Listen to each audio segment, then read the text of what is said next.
ఒక మనిషి 3 శవాలతో నెలల తరబడి ఒకే ఇంట్లో జీవించాడు. అందులో ఒకటి తన అక్కది, మిగతా 2 తన పెంపుడు కుక్కలవి. కానీ అతను వాటి శవాలుగా చూడలేదు. తన అక్క ఇప్పటికీ బతికే ఉందని నమ్మాడు. ప్రతి రాత్రి ఆమె తనతో మాట్లాడుతుందని, తనతో కలిసి భోజనం చేస్తుందని, తన పక్కనే పడుకుంటుందని అతను నమ్మేవాడు. కానీ ఈ కథలో అత్యంత భయంకరమైన విషయం అతను ఇలా ఎందుకు మారాడు అనేదే.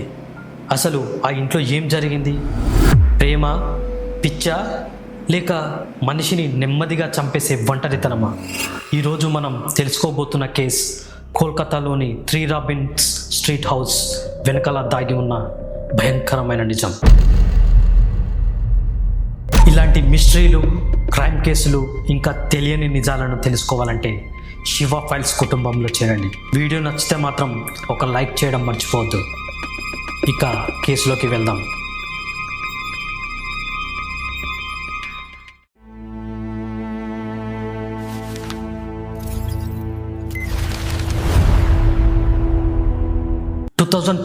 జూన్ 10 కోల్కతా, సౌత్ కోల్కతాలోని ఒక పాత ఇల్లు 3 రాబిన్స్ స్ట్రీట్. సాయంత్రం సమయం. ఆ ఇంటి బాత్రూమ్ పైనుంచి దట్టమైన పొగలు బయటికి రావడం మొదలయ్యాయి. చుట్టుపక్కల వాళ్ళు మొదట చిన్న విషయమే అనుకున్నారు, కానీ నిమిషాల్లోనే పొగలు పెరుగుతూనే ఉన్నాయి. వెంటనే ఫైర్ స్టేషన్కి, పోలీసులకు కాల్ చేశారు. కొద్దిసేపటికి ఫైర్ సిబ్బంది, పోలీసులు అక్కడికి చేరుకున్నారు. తలుపులు కొట్టారు, స్పందించలేదు. మళ్ళీ కొట్టారు, అప్పటికి ఎలాంటి స్పందన లేదు. ఇక తలుపులు పగలగొట్టబోతున్న సమయంలో లోపల నుంచి ఒక వ్యక్తి బయటికి వచ్చాడు. అతని పేరు పార్థాడే. పోలీసులు షాక్ అయ్యారు, ఎందుకంటే అతని ముఖంలో భయం లేదు, ఆందోళన అస్సలు లేదు. ఏం జరగనట్టే ఏం కావాలి అని అడిగాడు. పోలీసులు మీ ఇంట్లో నుంచి పొగలు వస్తున్నాయని అన్నారు. అప్పుడు పార్థా చాలా ప్రశాంతంగా, అదా మా నాన్నగారు బాత్రూంలో తనకు తానే నిప్పంటించుకున్నారు, ఈ పాటికి చనిపోయి ఉంటారు అని చెప్పాడు. ఆ మాట విన్న పోలీసులకి ఒక్కసారిగా మైండ్ బ్లాంక్ అయిపోయింది. వెంటనే బాత్రూంలోకి పరిగెత్తారు. అక్కడ ఒక వృద్ధుడు మంటల్లో కాలిపోయి బూడిదగా మారిపోయాడు. ఆయనే అరవిందోడే, పార్థా తండ్రి. కానీ ఆ రోజు అసలు షాక్ ఇంకా మిగిలే ఉంది. పోలీసులు పార్థాని ప్రశ్నించారు, ఇంట్లో ఇంకెవరైనా ఉన్నారా అని. అప్పుడు పార్థా మా అక్క ఉంది అని అన్నాడు. ఎక్కడుంది అని అడిగితే అతను చెప్పిన సమాధానం మొత్తం కేసుని తలకిందులు చేసింది. బెడ్రూమ్లో ఉంది, ఇప్పుడు ఆమె అస్థిపంజరం రూపంలో ఉంది, మీతో మాట్లాడదు, నాతో మాత్రం ప్రతిరోజు మాట్లాడుతుంది అని అన్నాడు. పోలీసులు అతను జోక్ చేస్తున్నాడేమో అనుకున్నారు. వెంటనే మొత్తం ఇల్లు వెతకడం మొదలుపెట్టారు. ఇల్లంతా దుమ్ము, బూజు, ఎక్కడ చూసినా పుస్తకాలు, ఒక వింత వాసన. చివరికి లాక్ వేసి ఉన్న ఒక గది కనిపించింది. తాళం తీసి తలుపులు తెరిచారు. లోపలికి అడుగు పెట్టగానే ఒక పాత పాట వినిపిస్తోంది. చుట్టూ పూజ సామాగ్రి, బొమ్మలు, టెడ్డీ బేర్లు, బుక్స్, మధ్యలో ఒక మంచం కనబడింది. ఆ మంచంపై ఎప్పుడో చనిపోయి కుళ్ళిపోయిన ఒక మహిళ శవం. ఆమె దేవజానిటే, పార్థా అక్క. ఆమె పక్కనే ఇంకో 2 శవాలు, అవి వాళ్ళు పెంచుకుంటున్న పెంపుడు కుక్కలవి. పోస్టుమార్టంలో బయటపడ్డ విషయం దేశమంతా షాక్ అయ్యేలా చేసింది.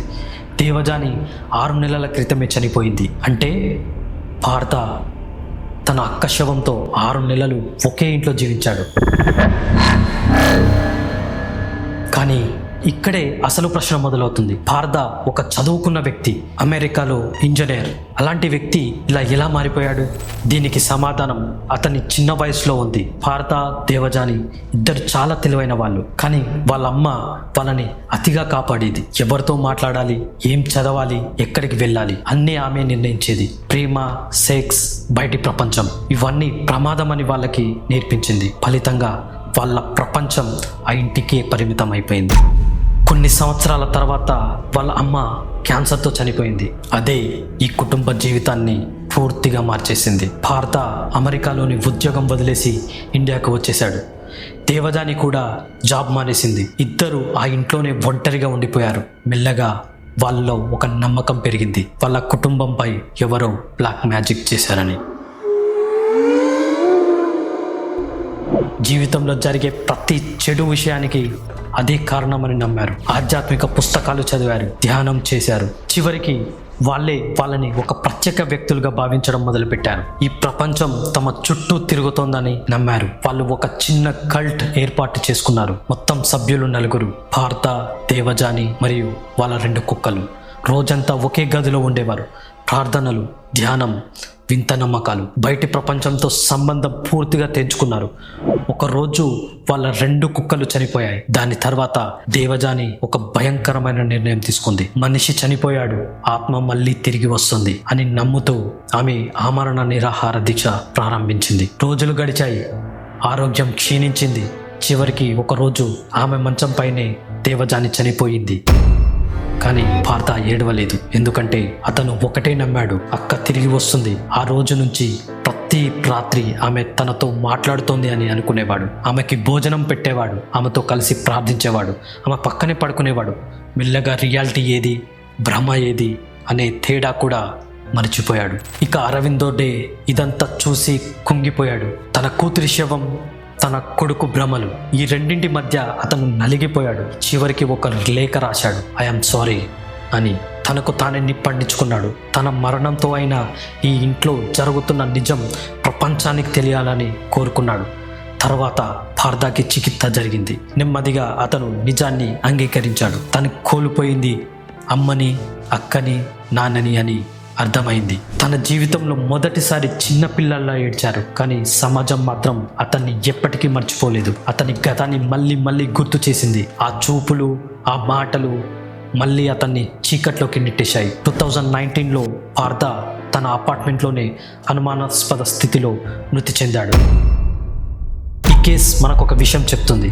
ప్రేమ, ఒంటరితనం, మూఢనమ్మకాలు మరియు చికిత్స అందని మానసిక సమస్యలు, ఈ 4 కలిస్తే ఒక మనిషి తనకే తెలియకుండా నెమ్మదిగా నరకంలోకి జారిపోతాడు అనేది. అదే ఈ 3 రాబిన్ స్ట్రీట్స్ మనకి నేర్పించిన భయంకరమైన నిజం.